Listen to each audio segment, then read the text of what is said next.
Shalom Bapak Ibu dan saudara-saudara sekalian. Di tengah kehidupan yang sulit dan penuh pergumulan ini, kiranya Tuhanlah yang memelihara dan menguatkan kita. Menyambut minggu ke-11 setelah Trinitatis, firman Tuhan kembali menyapa kita. Oleh karena itu, marilah berdoa terlebih dahulu. Bapa yang Maha Pengasih, kami akan mendengarkan firman-Mu. Roh Kuduslah yang memimpin hati dan pikiran kami. Di dalam nama Yesus Kristus, kami berdoa. Amin. Bapak, Ibu, dan saudara-saudara sekalian yang terkasih. Kali ini kita akan membicarakan ilmu pengetahuan dan teknologi. Dalam istilah sehari-hari disingkat IPTEK. Kita ketahui bahwa kemajuan peradaban manusia sangat ditentukan oleh perkembangan ilmu pengetahuan dan teknologi. Alvin Toffler, seorang futurolog yang terkenal, mengatakan bahwa sepanjang sejarah peradaban manusia, dunia telah mengalami 3 kali perubahan yang total, radikal, fundamental, dan seglobal yang kita alami sekarang ini. Yang pertama, revolusi pertanian. Merubah pola pertanian berpindah menjadi pola pertanian yang menetap.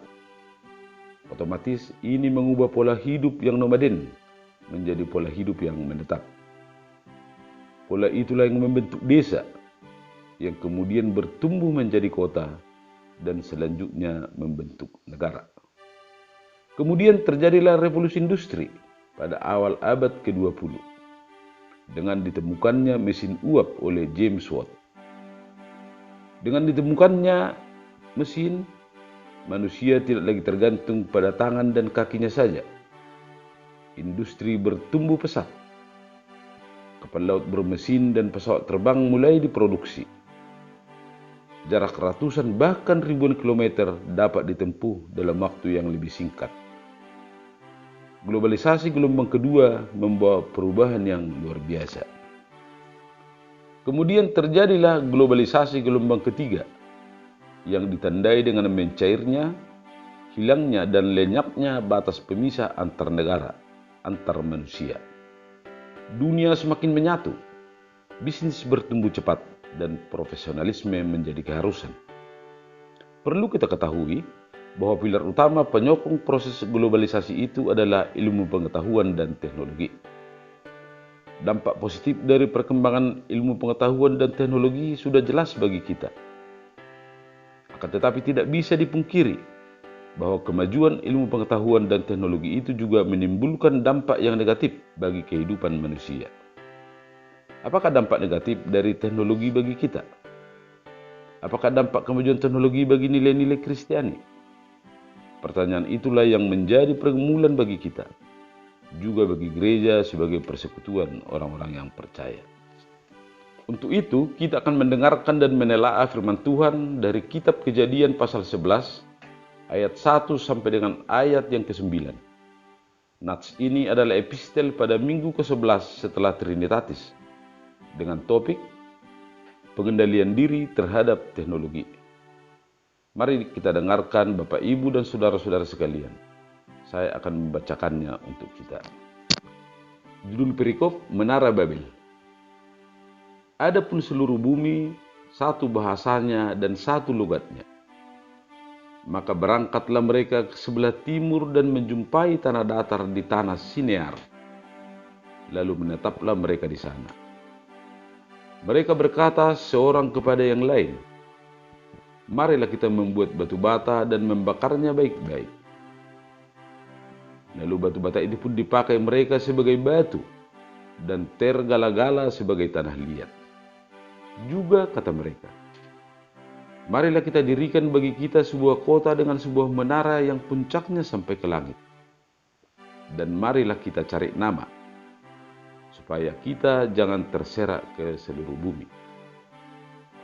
Lalu turunlah Tuhan untuk melihat kota dan menara yang didirikan oleh anak-anak manusia itu. Dan ia berfirman, mereka ini satu bangsa dengan satu bahasa untuk semuanya. Ini barulah permulaan usaha mereka. Mulai dari sekarang, apapun juga yang mereka rencanakan, tidak ada yang tidak akan dapat terlaksana.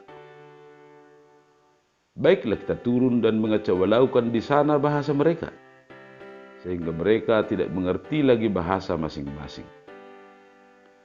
Demikianlah mereka diserahkan Tuhan dari situ ke seluruh bumi, dan mereka berhenti mendirikan kota itu. Itulah sebabnya sampai sekarang nama kota itu disebut Babel, karena disitulah dikacaubalaukan Tuhan bahasa seluruh bumi, dan dari situlah mereka diserahkan Tuhan ke seluruh bumi. Demikian firman Tuhan. Bapak, Ibu, dan saudara-saudara sekalian yang terkasih dalam nama Yesus Kristus. Peristiwa ini terjadi beberapa generasi kemudian setelah terjadinya air bah. Keturunan Nuh sudah semakin banyak dan mereka menetap di tanah Sinear. Kemudian mereka bersepakat untuk membangun sebuah kota yang besar dengan menara yang menjulang tinggi sampai ke langit.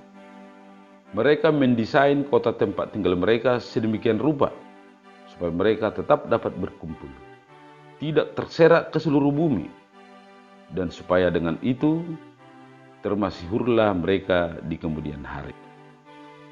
Rencana itu secara teknis mereka yakini akan berhasil karena sudah menguasai teknologi untuk membuat batu bata dan perekat, di mana kedua bahan itu adalah bahan utama untuk membangun sebuah menara. Sumber daya lainnya termasuk pekerja sudah terorganisasi dengan baik. Maka mulailah mereka membangun menara itu. Akan tetapi pekerjaan mereka itu gagal total karena Allah mengacaubalaukan bahasa mereka. Mereka tidak lagi saling mengerti, koordinasi kacau, dan dengan kata lain terjadilah miskomunikasi di antara mereka. Di dalam ayat 8 ditulis, demikianlah mereka diserahkan Tuhan dari situ ke seluruh bumi, dan mereka berhenti mendirikan kota itu. Apa yang salah dari tindakan mereka itu, sehingga Tuhan tidak berkenan? Bukankah membangun sebuah kota besar untuk didiami oleh manusia itu bagus? Bukankah dengan membangun menara yang tinggi menjulang adalah suatu karya yang indah dan hebat? Ternyata Allah mengetahui apa motivasi di balik rencana mereka itu, yaitu yang pertama, mereka berencana membangun menara itu sampai ke langit didorong oleh keangkuhan dan kesombongan akibat kemampuan teknologi yang mereka miliki dan kuasai tanpa melibatkan campur tangan Tuhan. Bahkan dengan membangun menara itu sampai ke langit, ada niat terselubung mereka untuk bersaing dengan Allah. Mereka berusaha masuk ke dalam tahta Allah. Mereka ingin mengambil alih hak Allah untuk memerintah bumi, dan Allah tidak berkenan. Yang kedua, dengan membangun menara itu, mereka ingin termasyhur, terkenal, dan mendapatkan kehormatan dari manusia.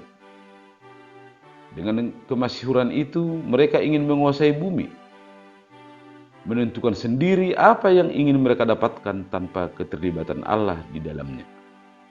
Jelas itu adalah bentuk kesombongan dan pemberontakan yang terang-terangan kepada Allah. Yang ketiga, dengan membangun kota itu, mereka bermaksud menciptakan benteng yang akan melindungi mereka, memastikan agar mereka tetap berkumpul dan tidak ingin menyebar. Mereka membangun kekuatan supaya mereka tidak berserak ke seluruh bumi. Hal itu adalah penentangan dan bentuk ketidaktaatan kepada perintah Tuhan, yaitu supaya manusia menyebar memenuhi bumi. Mereka melawan firman Allah dengan terang-terangan, dan itu adalah dosa. Bapak, Ibu, dan saudara-saudara sekalian yang terkasih dalam nama Yesus Kristus. Apa yang menjadi pelajaran bagi kita sehubungan dengan peristiwa pembangunan menara Babel ini? Pelajaran yang pertama, libatkan Tuhan dalam setiap perencanaan kita. Sebaik apapun rencana manusia, tetap ada keterbatasannya. Semua akan sia-sia, akan berantakan apabila Tuhan tidak campur tangan di dalamnya. Setiap rencana manusia yang tidak didasari takut akan Tuhan akan membangkitkan murka Tuhan, dan Tuhan akan memberi hukuman. Hasil pekerjaan kita akan menimbulkan perpecahan, kekacauan, dan kebingungan. Oleh karena itu, mari andalkan Tuhan. Kita serahkan seluruh rancangan kita agar Dialah yang menyempurnakannya. Pelajaran yang kedua, jangan menyombongkan diri. Setinggi apapun pengetahuan dan teknologi yang kita miliki, janganlah membuat kita sombong dan angkuh. Ilmu pengetahuan dan teknologi adalah pemberian Tuhan, dan dengan demikian pastilah baik. Akan tetapi bisa menjadi jahat apabila kita tidak bisa mengendalikannya. Kesombongan akibat kepintaran dan kehebatan kita berpotensi untuk menyangkal Tuhan di dalam kehidupan kita. Kita tidak lagi menyadari bahwa Tuhanlah yang berkuasa penuh atas hidup kita. Pelajaran yang ketiga, jangan mencari kemuliaan diri. Berkarya dan melakukan pekerjaan apapun haruslah kita sadari sebagai panggilan Tuhan. Silahkan berinovasi, lahirkan karya-karya yang hebat dan spektakuler untuk kemuliaan nama Tuhan, bukan untuk kemuliaan diri sendiri. Mencari kemuliaan diri sendiri adalah keangkuhan dan kesombongan. Harap kita ingat bahwa kesombongan adalah ekstra josnya dosa, biangnya dosa. Dari kesombongan akan lahir dosa-dosa yang lainnya. Dan pelajaran yang keempat, patuhlah kepada Tuhan. Hidup yang patuh adalah hidup yang tetap berada di dalam setiap rencana Tuhan. Ketidaktaatan adalah pemberontakan kepada Tuhan. Selalulah hidup berpusat kepada Tuhan, jangan berpusat kepada diri sendiri. Bapak, Ibu, dan saudara-saudara sekalian yang terkasih dalam nama Yesus Kristus. Sebagai epistel untuk minggu ke-11 setelah Trinitatis, maka Nats Hokbaini menekankan perlunya pengendalian diri terhadap teknologi.